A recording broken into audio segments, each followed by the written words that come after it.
Welcome back, Spellcoast's video on Last Night on Earth, and yeah, as you guys read the title, or just no more subscribers, this is three primary ways other than spending money on the game to be able to access the plane event, either when you activate it or before you fully activate it. But yeah, as you see, that I have 100 energy when I first started this, and then I'm back down to 49, so it means if crash plane site was 51 energy, which is a little bit higher than normal. It's usually between 48 and 50. Well, 41 and 50, let me say. But anyways, I should be talking about how the three ways that I'll be doing to get the plane crash sites are. So let's go over with the first one. First one should be very easy, RNG based luck, but once you get a cleric, and once you do get a cleric, just make sure he has plant fiber. You need to make sure he has plant fiber. If he does not have plant fiber, then you cannot go out, waste a bunch of energy, activate the plant event, and then think that cleric will help you get to the plant event. Cleric can help you to get to the plant event, but it's not always. Every single time you're going to get a plant fiber out of him.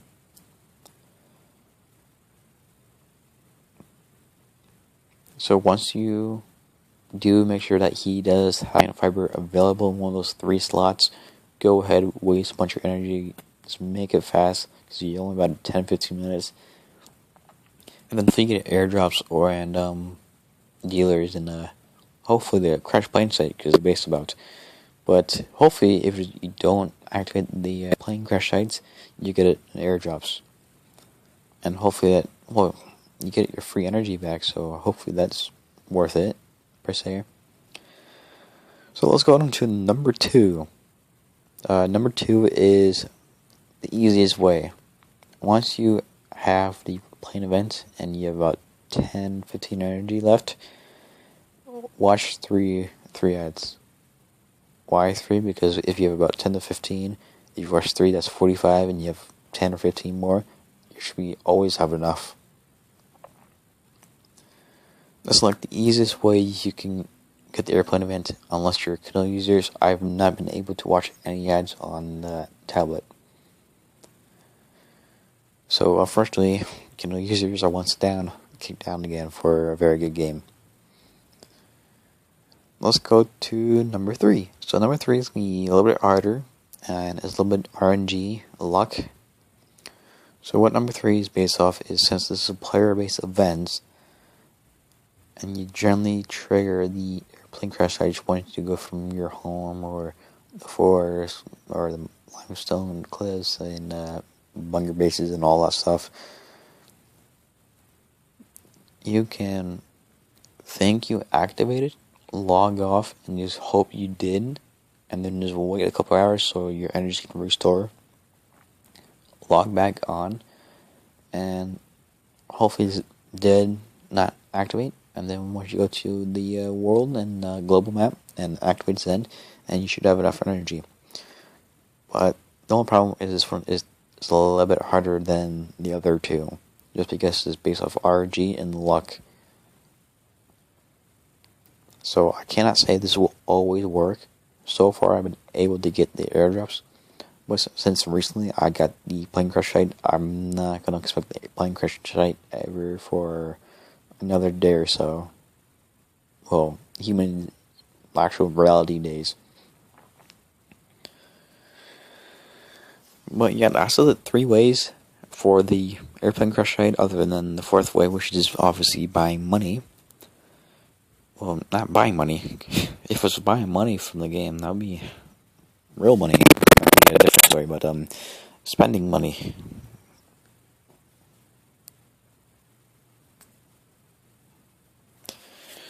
So since you guys here, and since you're about to log off for the trying your plane crash sites, I do have one question. So if you guys can sit still for another minute and a half, that's all I want to ask.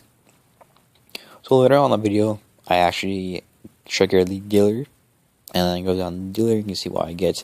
Now I have able to get one weapon crate out of them.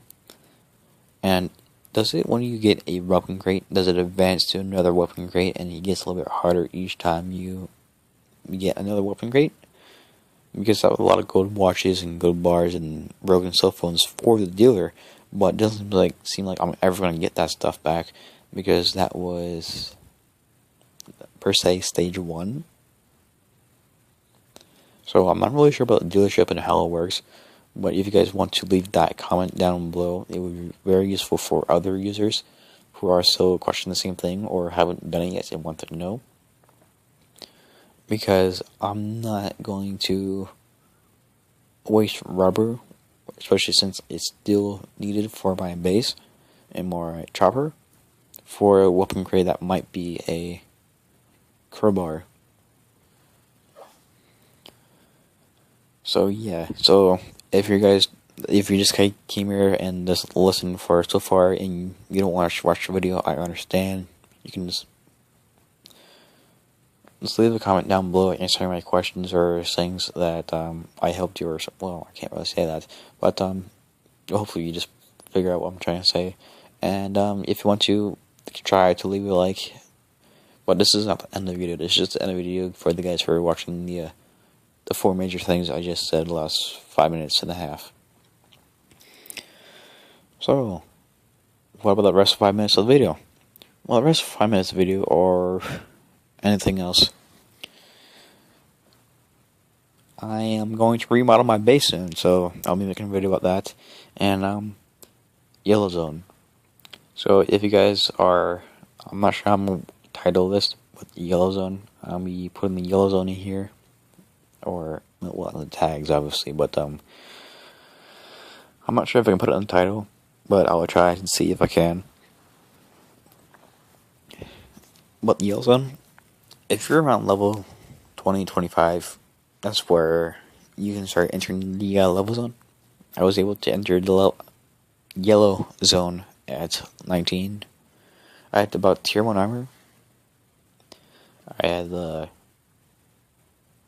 cleaver and a Glock. And I brought some bandages. And let's just say that going from green zone to yellow zone was a lot to learn, and a very fast pace. So, what do you guys need to learn about yellow zone? It's not that hard. It's just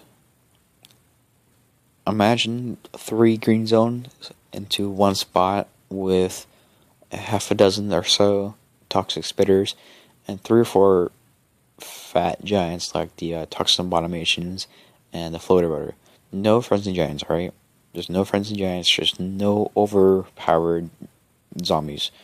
The only thing that's an issue is the toxic spitters and gray wolves. They're going to be activated around the same time on each other, which is really strange. Especially when you're getting hit by the toxic spitter spits. And it makes you smell, and you need to take a shower, but you can't because you're trying to loot the place, aren't you? Or get resources. So, if you guys are going for the weapons crate, well, not weapons crate, but the crate in the map, there's about 3 or 4 crates that spawns in each zones, I want to say. And if you guys want to know what resources to bring, I would say bring about 10 bandages, 1 water bottle. Well, you don't really need a water bottle if you're going to bring some beans, but just in case you're taking your time, if you're going to take your time, just bring a water bottle. Food wise, you don't really need to bring much, but I would say just bring a couple of food, like not cherries, of course, like just have reasonably well food, like carrot stew and steak.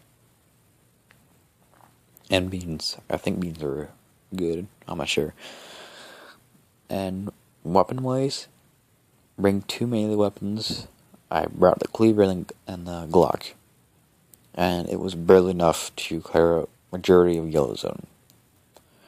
You're going to be using the Glock a lot when you're getting overcrowded and you need to run away and kill the faster zombies and then deal with the slower ones. So, once you guys know, there's gonna be, once you kill all the zombies that normally spawn, there's gonna be, like, I dealt, like, with 2 ducks of spitters, and that was it. But you're still gonna get gray wolves and a mixture of fast fighters and roaming zombies still spawning, like, not constantly, but just if you're hanging around the map a bit too long, like every 3 or 4 minutes, another one will spawn in. But yeah, guys, that's me about towards the channel. I hope you guys enjoy this learning process with me, and hope you guys are a little bit more informed with what's in the yellow zone, because everyone's been a bit more with the red zone, because the red zone is a lot harder, but it has a lot of loot. But I'm just giving a general overview of the yellow zone is. I'll be making more specific detail and doing another one tomorrow with, I don't know, I'll be uploading a lot tomorrow, because tomorrow's my last day of uploads for a while. It's not because of school reasons, it's because of the channel reasons. And,